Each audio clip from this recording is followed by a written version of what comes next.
जी नाज़रीन, सिंधी न्यूज़ में ख़बरनि जो सिलसिलो जारी आहे। ख़बर शामिल कंदासीं हिंगोर जा खां मोहसिन फयाज़ सोलंकी जी। हिंगोर जा लॻे जी सता बिरादरी जे माण्हुनि जो पंहिंजी बिरादरी जे बासरनि पारां ज़मीन ते कब्ज़े ऐं ज़्यादतियुनि ख़िलाफ़ प्रेस क्लब ते एहतिजाजी मुज़ाहिरो।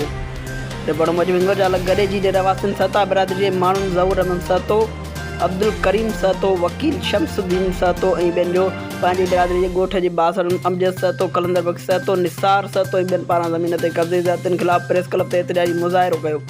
उन मौक़े ते मुज़ाहिरी मीडिया सां ॻाल्हाईंदे चयो त ॻोठ जे बासरनि ज़मीन ते ज़बरदस्ती कब्ज़ो कयो आहे, जेका ज़मीन असां 3 साल अॻु मरम अलवदाय खां ख़रीद कई हुई ऐं हाणे सदन पुट अमजद सहतो ऐं ॿियनि कब्ज़ो कयो आहे। जॾहिं त बासरनि बिरादरी जे फ़ैसिले में असां खां 22 लख ॿी अरब वरिता।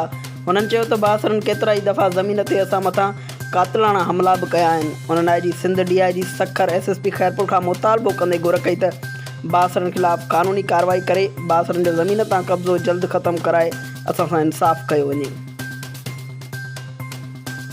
अब्दुल करीम सहतो, डॉक्टर सुकन अली सहतो, डॉक्टर मोहम्मद मरहूम ऐं आसिफ अली सहतो ऐं हसन अली सहतो, वकील शमसुद्दीन सहतो। असांजो मुतालबो इहो आहे त असां जीअं त गडेजीअ में अलवदाय सहतो ऐं ॿियनि खां अॼु खां 30 साल अॻु ज़मीन 10 एकड़ 15 गुंठा कैश रक़म ख़रीद कई, जंहिं रक़म मां उनखे चुक्तियूं मिलियल आहे।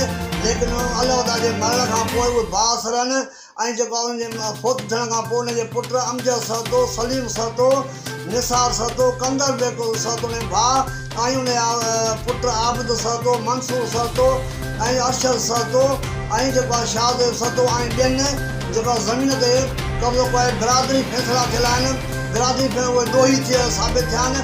तंहिं हूंदे बि असां बिरादर जो मान मथे रखनि जेको उन्हनि फ़ैसिलो कयो, उन्हनि 22 लख असांखे चयो त हुननि खे ॾियो त हू तव्हांखे खातो ॾींदा। असां 22 लख उन्हनि खे ॾिनासीं, रोक कैश अदा कयासीं। डॉक्टर मोहम्मद सारनि असां हिन महिल मुतालबो इहो आहे त असां IG सिंध खां SSP खैरपुर खां मुतालबो इहो आहे त ज़मीन फौरी तौर कब्ज़ो हटाए वञे ऐं